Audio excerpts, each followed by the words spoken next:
Hello again, it's me Chaz back with another video. Now we're at the final part, finished all the group stages, now we're on to the knockout rounds, the semi-finals of the World Cup in 1930. USA take on Argentina and Yugoslavia took on the host Uruguay in the two semi-finals. So I'm heading up to the Estadio Centenario for one last time. Flying back on Sunday. It's a Friday now, flying back on Sunday. Unfortunately, Sunday there's a big game taking place and I can't go because I'm flying out. I generally thought I still had one more day. Today I decided to look at my flights and see, and I was like, alright, so I'm gonna have to check in today and then flying out on Sunday. Regardless, I've enjoyed myself here. Again, I keep saying it was not the best start. But every day's gotten better. Every day I've been here has got better. So, you know, happy I finally went to all three of the stadiums. I would have liked to have proper gone inside the Estadio Centenario, but that's unfortunate. I think the museum is still open, so I'm going to try and see if I can get into the museum. But yeah, last video I'm going to do will be on the semi-finals and the finals. Mentioned both semi-finals had the same scoreline. Both the South American teams, Argentina and Uruguay, both won 6-1 in the matches. Argentina won 6-1 against the USA and Yugoslavia was defeated 6-1 by Uruguay. So that set up the very first World Cup final between the host Uruguay and Argentina, neighbours as well. This is also a repeat of the 1928 Olympic finals between the two teams. So we're really good there. Should mention as well that this was the first and only World Cup that had two South American teams going up against each other. Every other World Cup final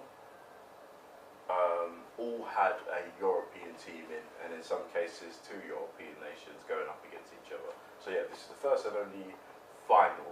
Now, some people regard the 1958 match between Brazil and Uruguay as a final. It wasn't a final, it was the decisive match because in the 1950 World Cup, the only World Cup that didn't have a knockout competition or knockout phase, it was two group phases, and that. So the decisive game was between Brazil and Uruguay, where Brazil just needed a draw.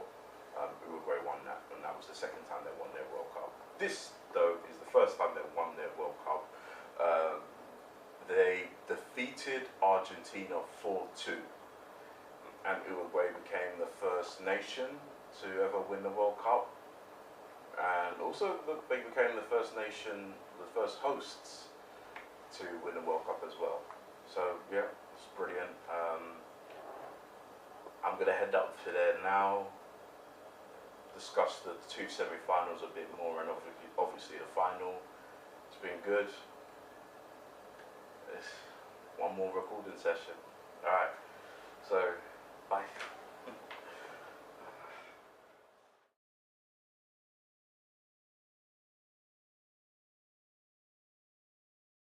I made it. I am here. I made it, man. This is the place, the Estadio Centenario. This is where the first World Cup final match took place. This is Uruguay's national stadium. There's a game going to be played here on Sunday. Let's say Sunday again. Domingo? Yeah. It's going to be played on Sunday. I wish I could have been there for that one. The atmosphere would have been wild, but nah. Poor planning from me. But this is it. So, damn, what am I gonna say? All right. So the semi-final took place between two semi-finals took place here. The first semi-final was Argentina against the USA. Argentina started off well. 20 minutes. Monti, who was Argentina's first ever goal scorer at a World Cup, scored. Scopelli scored in the second half, the 56th minute. And then Stabile scored 2 goals, as well as Pellicide. God Lord, my pronunciation is horrible. My apologies. I really should have looked it up better. And yeah, 6 goals for Argentina. The USA got a goal back. Brown scored right at the end. Obviously, it made no difference. Consolation goal for them. Knocked them out, but the USA still is the best nation from the CONCACAF, I guess, that went the furthest than any other nation to in the CONCACAF to lift the World Cup, getting knocked out in the very first semi-final as well. So good for them. Argentina went on to go up against Uruguay in the final. I'm going to speak about Uruguay's now. Uruguay's match was against Yugoslavia. Same scoreline as this semi-final. Again, it was 6-1. The difference is, this time around, Uruguay were a goal down. Yugoslavia got the first goal in the 4th minute. Vladinovic scored for Yugoslavia. Or Sia scored in the 18th. Anselmo scored in the 20th, and then in the 31st minute, making it 3-1. Arati scored in the 61st and second half, 4-1. And then Sia scored in the 67th and the 72nd minute to complete his hat trick and help Uruguay reach their first ever World Cup final, and as the hosts, the first nation as hosts to reach a final as well.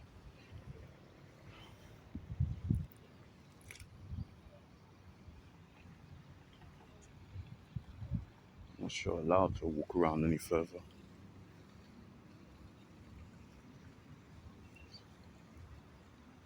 This is gold, man. This is gold. I've been to many stadiums. I've worked many stadiums. I used to be a steward and that. These days, my security work's a lot calmer than it was back then. I miss it a little. But not as much. I'd rather go to matches instead of dealing with some fans. Anyway,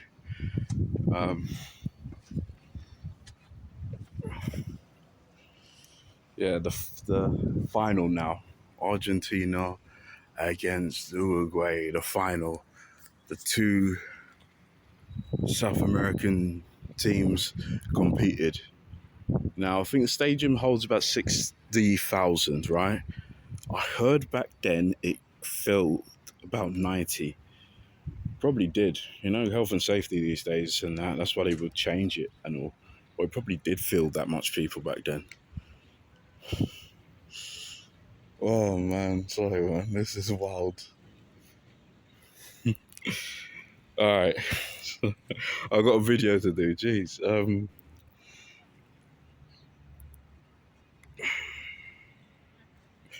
All right. So the final. My main video, I did do a video about the World Cup. As one of my first videos I did. I was really happy about it. So I kind of discussed a lot of stuff that did happen. Might as well mention the referee, John Leganus from Belgium. So my guy said this. He said, like, he ref the game and all, but just make sure you got a ship for me ready so I could bounce just in case. Well, he did. Anyway, the first crazy thing is, in this final between Argentina and Uruguay, both teams couldn't decide which ball they're going to use, right? So in the first half, they used the Argentinian ball. In the second half, they used Uruguay's ball. And all right, the scoreline, it was a 4-2 win for the hosts.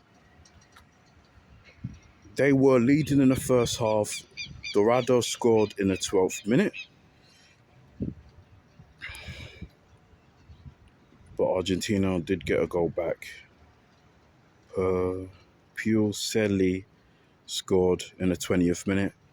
He also scored in the last game in the semi-final as well. Scored 2 goals in the semi-final. And then Stabil scored his final goal. I believe that was his 8th goal. And that 8th goal made it 2-1 to Argentina. And he was Argentina's top scorer at that World Cup, and he was the top scorer of the 1930 World Cup. Uruguay bounced back though. Sia. I think he was Uruguay's top scorer.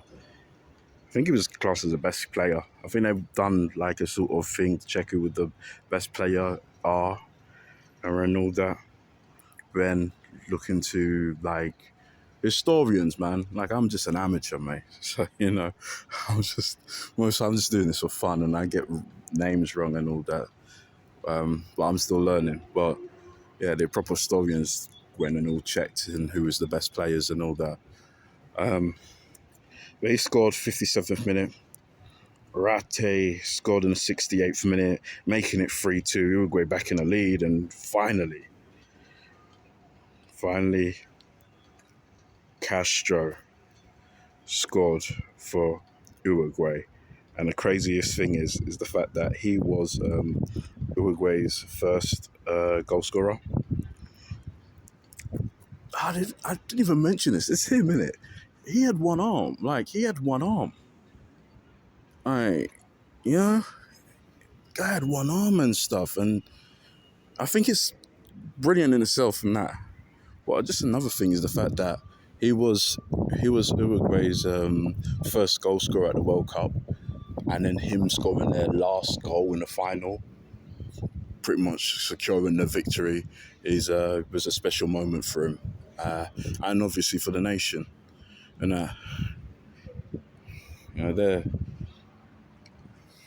they're just a great footballing country, and with a population of just 3 million, and they still produce great footballers to this day.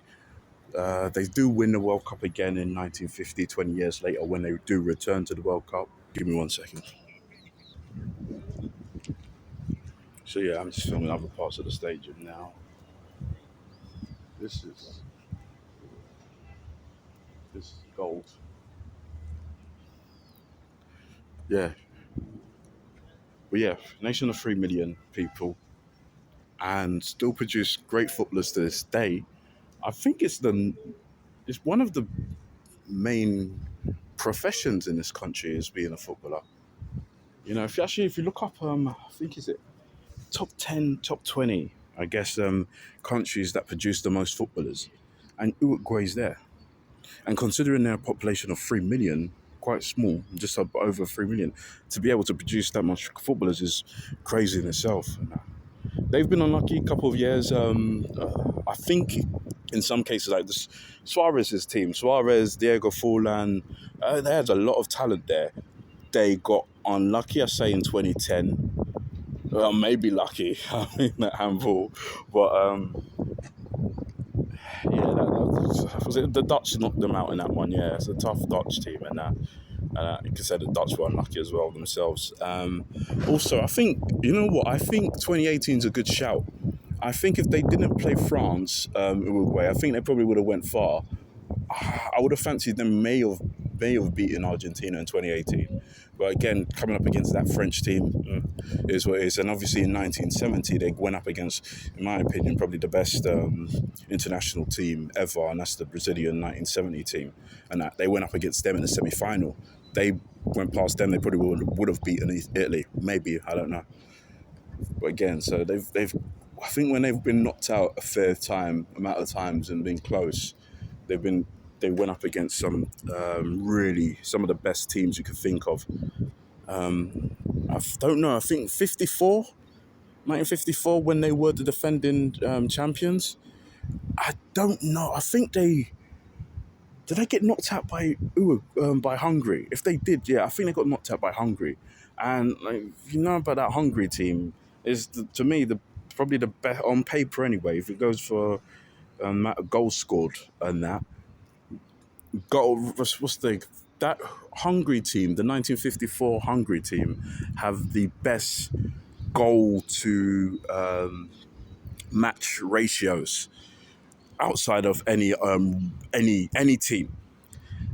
And the only team that comes close is actually this 1930 Uruguay team that won the World Cup because they have a 3.75 goal to ratio. They played 4 matches, scored over 3 goals, basically in most matches over 3 goals, basically, just under 4 goals a game, and this Uruguay team, and so yeah, and I think so.